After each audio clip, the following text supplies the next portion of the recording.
भूख लग रही है। पहले कुछ खाएंगे, फिर आगे के दर्शन करवाएंगे कि हम अल्मोड़ा में कहाँ कहाँ घूमें। एंड ये रेस्टोरेंट है, बहुत ही क्यूट यार एक्चुअली। वहाँ पे डायनासोर आ गए, डायनासोर।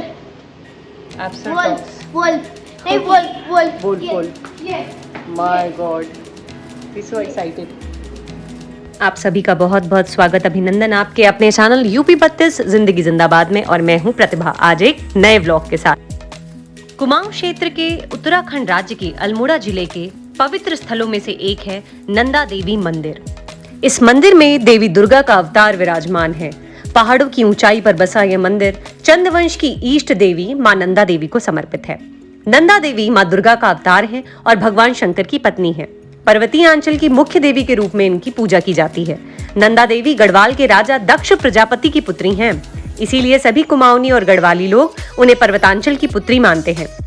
कई हिंदू तीर्थयात्री इस धार्मिक मंदिर की यात्रा तीर्थ यात्रा के तौर पे भी करते हैं, क्योंकि मां नंदा को बुराई के विनाशक और कुंभ के घुमंतु के रूप दुर्गा मां के बारे में जो उल्लेख है उनमें महालक्ष्मी, नंदा, क्षेमकारी, शिवदूती, महातुंडा, भामरी, चंद्रमंडला, रेवती और हरसिद्धि। उत्तराखंड को देवभूमि तो कहा ही जाता है, और जिन प्लेसेस पे मैं आपको लेकर गई हूँ अपने साथ, जैसे कि मैंने बताया कि हर स्थान अपनी एक विशेष महत्ता रखता है। जब मैं मां नंदा देवी के टेम्पल में पहुंची तो वहाँ लोग मेरे आकर्षण का केंद्र रहे, क्योंकि वो वट सावित्री की पूजा कर रहे थे और मैंने बहुत ही श्रद्धा पूर्वक वहाँ पे लोगों को वट सावित्री की पूजा करते हुए देखा। ये इतना सुंदर नज़ारा था दोस्तों कि सब लोग, ये एक चुन्नी है, कुमाऊनी चुन्नी है जिसे पिछौड़े के नाम से जाना जाता है। अगर आप पहाड़ी किसी को भी जानते हैं तो वो अपने शुभ कार्यों में इसका प्रयोग करते हैं। वट सावित्री में भी सारी औरतें इसे ओढ़ करके पूजा कर रही थी और वो बहुत ही खूबसूरत लग रही थी। तो मैं आपको बताना चाहती हूँ कि वट सावित्री के पीछे क्या कहानी है। आप हर जगह, हर किसी के परिवार में कुछ अलग तरीके से, अलग रिचुअल्स के साथ वट सावित्री मनाया जाता है। तो मैं इसके पीछे की कहानी की तरफ आपका ध्यान आकर्षित करना चाहती हूँ, गौर से सुनिएगा। भद्र देश के एक राजा थे जिनका नाम अश्वपति था। भद्र देश के राजा अश्वपति की कोई संतान नहीं थी। उन्होंने संतान प्राप्ति के लिए मंत्रोच्चारण के साथ प्रतिदिन 1,00,000 आहुतियां दी थी और 18 वर्षों तक यह क्रम जारी रखा।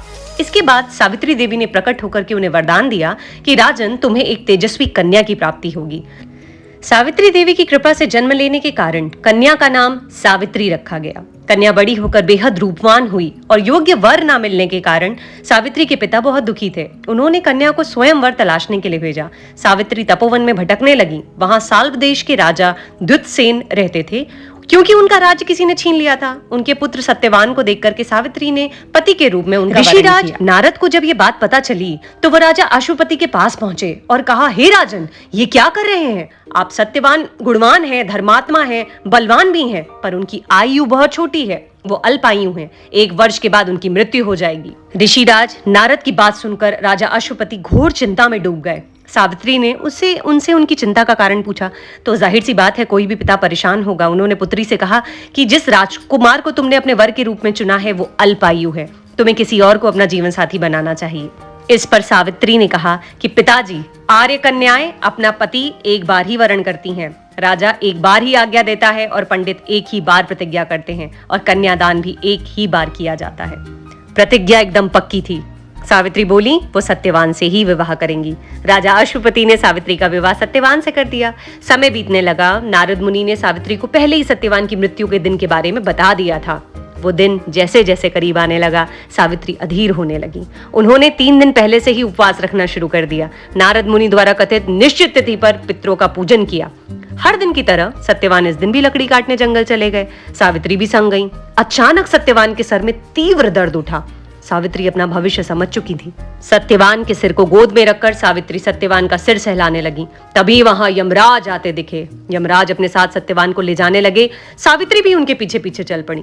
यमराज ने सावित्री को समझाने की कोशिश की कि यही विधि का विधान है, लेकिन सावित्री नहीं मानी।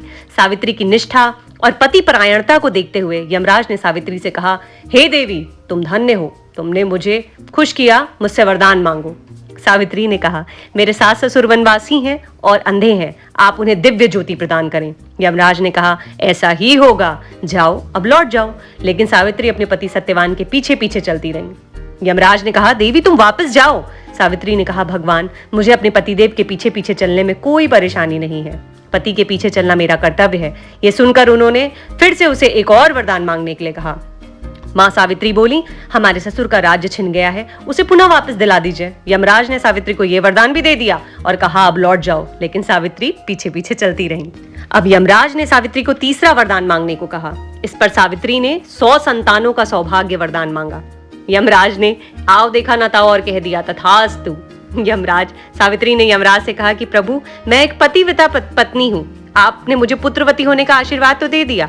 यह सुनकर यमराज को सत्यवान के प्राण छोड़ने पड़े। यमराज अंतर्ध्यान हो गए और सावित्री उसी वट वृक्ष के पास आ गईं जहां पति का मृत शरीर पड़ा हुआ था।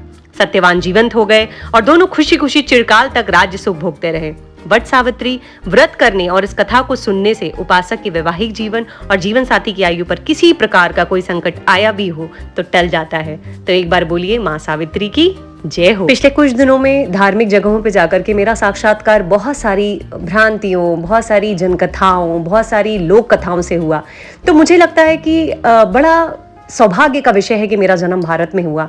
यहाँ पे छोटे छोटे त्योहारों के पीछे भी एक बहुत सुंदर सा कहानी जुड़ी हुई है, जिसको सुन करके लगता है कि वाह, मतलब हम ऐसी जन्मभूमि से हैं जहाँ पर हर चीज़ की महत्ता है, जहाँ पर हर रिचुअल की महत्ता है, रीति रिवाज की महत्ता है।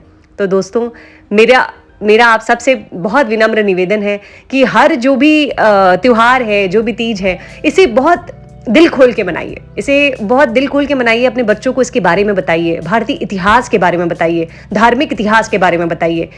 और ये व्लॉग अगर आप लोगों को पसंद आता है तो इस पर कमेंट ज़रूर कीजिए। मुझे कमेंट करके बताइए कि आप लोगों के घर में वट सावित्री की पूजा किस तरीके से की जाती है। और अगर अभी तक आपने मेरा चैनल सब्सक्राइब नहीं किया है तो उस चैनल को सब्सक्राइब कर लीजिए, ये बिल्कुल मुफ्त है। लाइक शेयर कमेंट कीजिए। आपके सुझाव मेरे लिए बहुत बहुत बहुत अमूल्य हैं। प्रयास रहता है कि छोटी छोटी चीज़ों से आपसे कनेक्ट हो पाऊँ, जुड़ पाऊँ। तो फिलहाल के लिए मी प्रतिभा साइनिंग ऑफ। जल्दी ही मिलती हूँ किसी नए ब्लॉग के साथ। तब तक जिंदगी को गुलजार रखिए, जिंदगी को जिंदाबाद रखिए और बिल्कुल भी सब्सक्राइब करना मत भूलिए। यूपी 32 जिंदगी जिंदाबाद। Bye bye.